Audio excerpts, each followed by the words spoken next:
Stand on a London street in 1348. Dawn. The air is already thick with the smell of wood smoke, rotting cabbage, and something sharp and sour you can't quite place. You hear a shout from above. Gardez-le. Look up. A stream of yellow-brown liquid arcs from a second-story window, splashing onto the mud and stone 3 feet from where you stand. Human urine. Feces.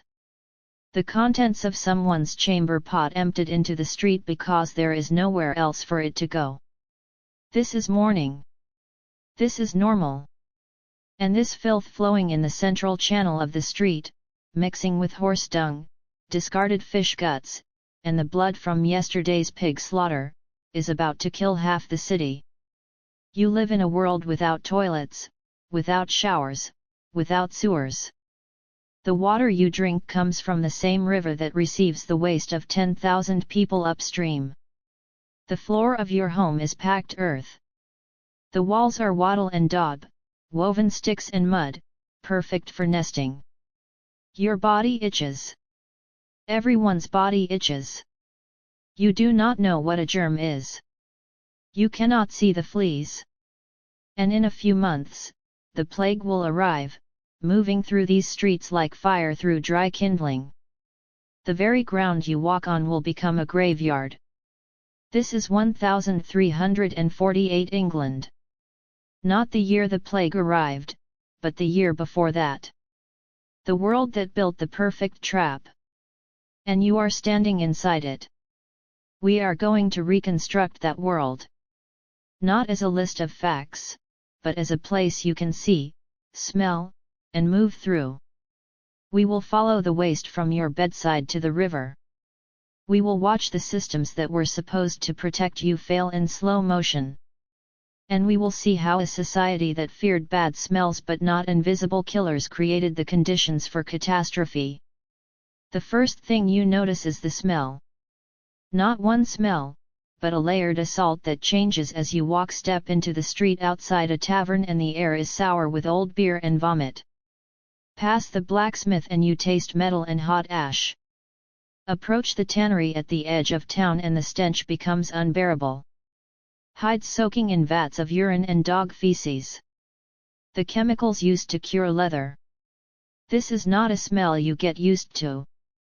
This is a smell that announces itself a street away. The ground beneath your feet is not paved. When it rains, the street becomes a thick sucking mud. But this is not clean mud. It is a compound. Soil, yes, but also horse manure, chicken droppings, rotting straw, vegetable peelings, and the liquid that drains from the central gutter. In summer, it hardens into a crust that cracks under cartwheels. In winter, it becomes a trench. You do not walk in a straight line here. You navigate around the worst of it. Watch the central channel running down the middle of the street. It is called a kennel. It carries rainwater when it rains. The rest of the time, it carries whatever people throw into it. A butcher's apprentice dumps a bucket of pig intestines. They slide into the gutter, slick and grey. A woman tosses the water she used to rinse fish. It spreads into a dark stain. The kennel is the city's only drainage system, and it drains toward the river.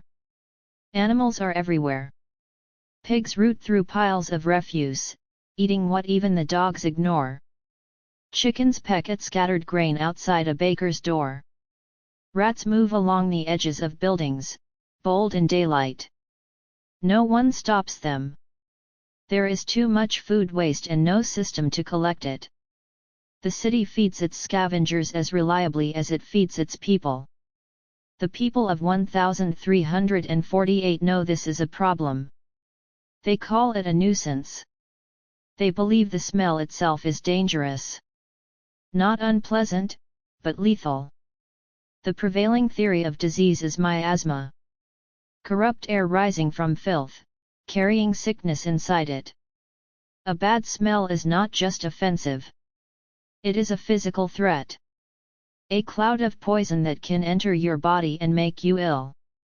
Wealthy men carry pomanders, pierced metal balls filled with cloves and cinnamon, held to the nose when walking past a dung heap or stagnant ditch. Women press scented handkerchiefs to their faces. This is not vanity. This is survival. But they are afraid of the wrong thing. The danger is not in the air. It is in the ground, in the walls, in the straw of their beds. The smell is a symptom, not the disease. And because they cannot see the real enemy, fleas smaller than a grain of rice and bacteria invisible to the naked eye, they build their defenses around the wrong target. Look up. The houses lean toward each other. Upper stories jutting out over the street. This is intentional. More living space. But it also means the street below is a canyon of shadow, damp and airless. Sunlight, which might kill some bacteria, barely reaches the ground. The air does not move. The smell pools. Observe the lack of zoning. A dye shop reeking of tar and stale urine sits next to a baker. A butcher slaughters a sheep in the open 2 doors down from a merchant selling fine cloth. There is no separation between clean trades and filthy ones. The city is a mixture. And the mixture breeds contamination. This is normal. This is the world before the plague. And the people living in it do not yet know they are standing on the edge. Wake in a room you share with 6 others. Wooden floor if you are fortunate. Packed earth if you are not. The light is grey through a single window covered with oiled cloth, not glass. The first task of the day happens before you reach under the bed. Feel for the chamber pot. It is a simple thing. Clay or wood? Wide-mouthed. Handleless. It holds the night waste of everyone who slept in this room. Urine. Feces. In winter, when no one wants to go outside in the dark, it holds more. The pot is heavy. You lift it carefully. Now decide. Do you carry it through the house, past the main room where your family will eat breakfast, out the back door to the yard, or do you take it to the window? If you are on the 2nd floor of a building facing the street, you open the shutter, shout the warning, Gardez-le, and tip the pot. The contents fall. Sometimes they hit the kennel, the central gutter designed to carry waste. Sometimes they hit the person walking below who did not hear you or did not move fast enough. There are laws against this. Fines in theory. But everyone does it. The alternative is worse. If you choose the yard, you walk through the house. The smell follows you. You reach a small structure in the back, a privy if you are lucky. It is a wooden shack built over a cess pit dug into the ground. The pit is a hole 6 feet deep, lined with stones if the household has money, left raw if it does not. The seat inside is a plank with a circular hole. No door, or a door that does not latch. You empty the pot into the pit. The pit fills slowly. When it is nearly full, you pay a man to empty it. These men are called gong farmers. They work only at night. The smell of their work would halt all activity during the day, so the law confines them to darkness. They climb down into the cesspit with buckets and shovels. They scoop the waste into barrels, load the barrels onto carts, and haul them outside the city walls to designated dumping grounds. It is dangerous. The air in a cesspit can kill. What we now know as methane and hydrogen sulfide, they only knew as bad air that made men collapse. Gong farmers are paid well. They have to be. Some households do not have cesspits. They have a dung heap in the yard. Waste piles there, mixing with animal manure. If the household keeps a pig or chickens, the heap grows. Rain washes liquid from it into the soil. That soil drains toward the nearest ditch or stream. Everything flows downhill. Now wash. A servant brings a basin of water. It is cold. Heating water requires time and fuel. Wood or peat that must be bought or gathered. Heating enough water to submerge a whole body is an expense reserved for the ill, the wealthy, or special occasions. For daily washing, you have a basin. Dip your hands. Splash your face. Use a cloth if one is available. This is washing.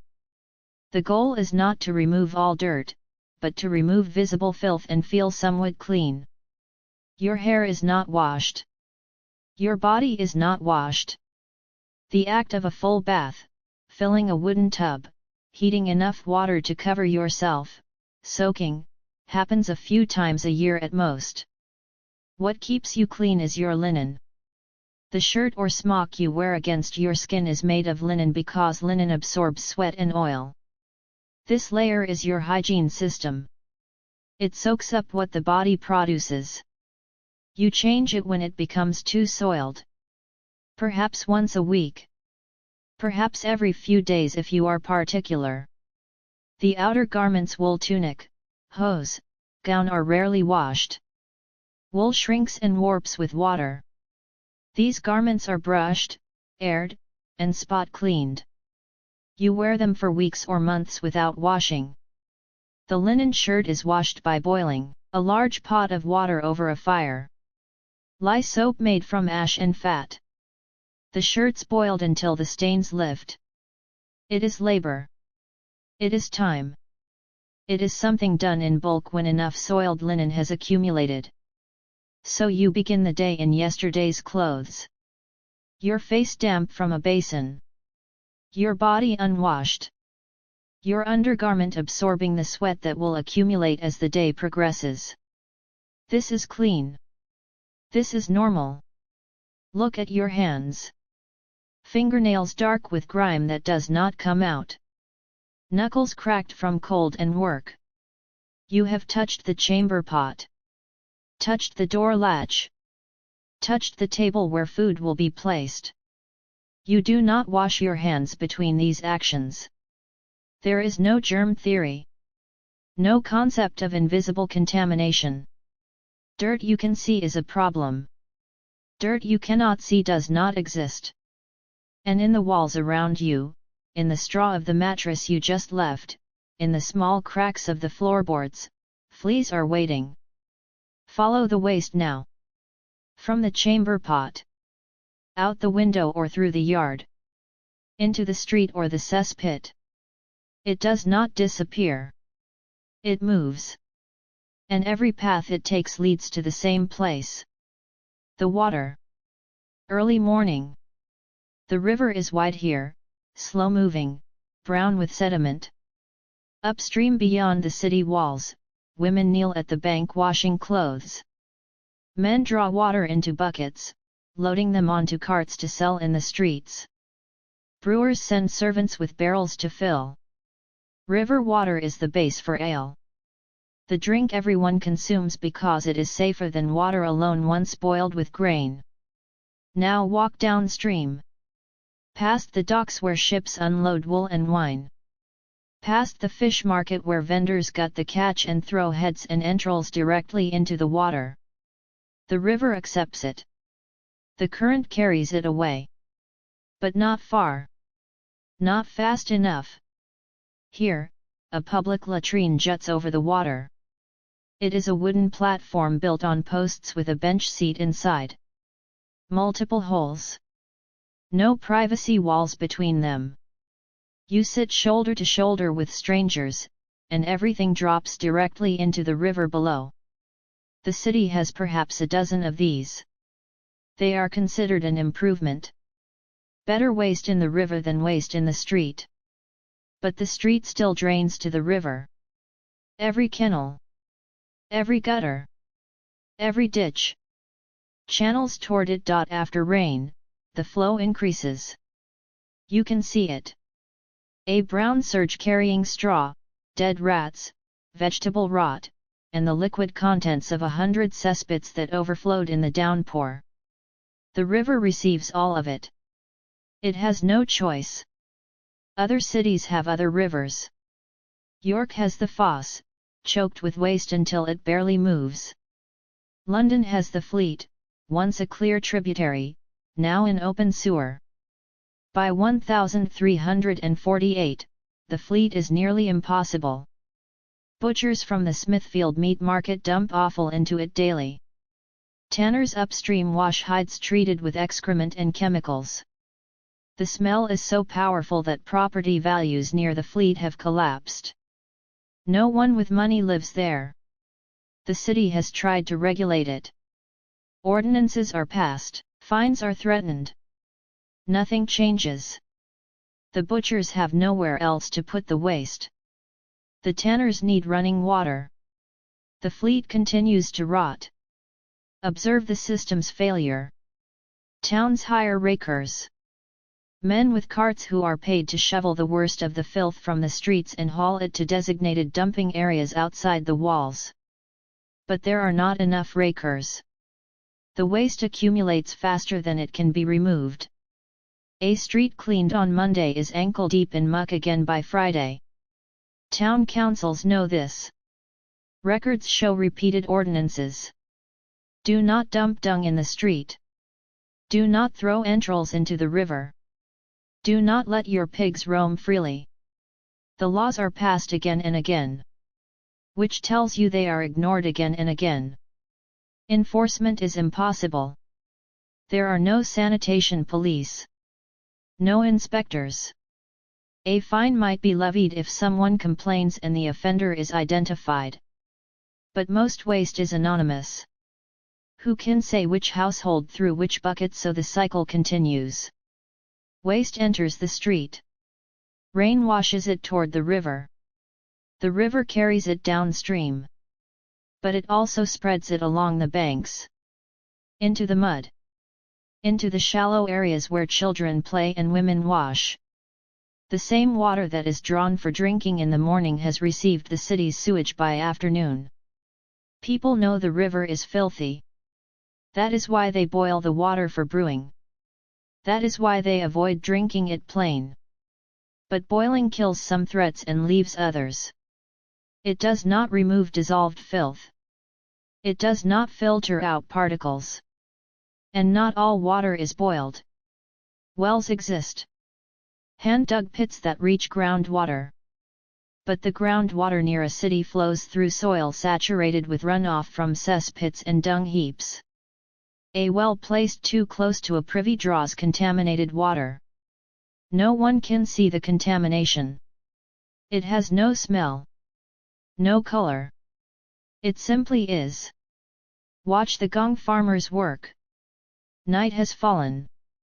A crew of 3 men arrives at a household with a full cess pit. They remove the wooden cover. The smell rises like a living thing. Thick enough to taste. One man climbs down with a bucket tied to a rope. He scoops. Fills the bucket. Signals to the others to haul it up. They dump it into a barrel on their cart. The process repeats. It takes hours to empty a cess pit that has been filling for a year. Where does the waste go officially? To a designated site outside the city. Unofficially, to the nearest convenient ditch or field. No one follows the carts. No one checks. The gong farmers are paid by the job, not by verified disposal. The shortest route is the one they take. Some of the waste is sold. Human and animal manure has value as fertilizer. Farmers purchase it. They spread it on fields that will grow the grain. The grain will be milled into flour. The flour will become bread.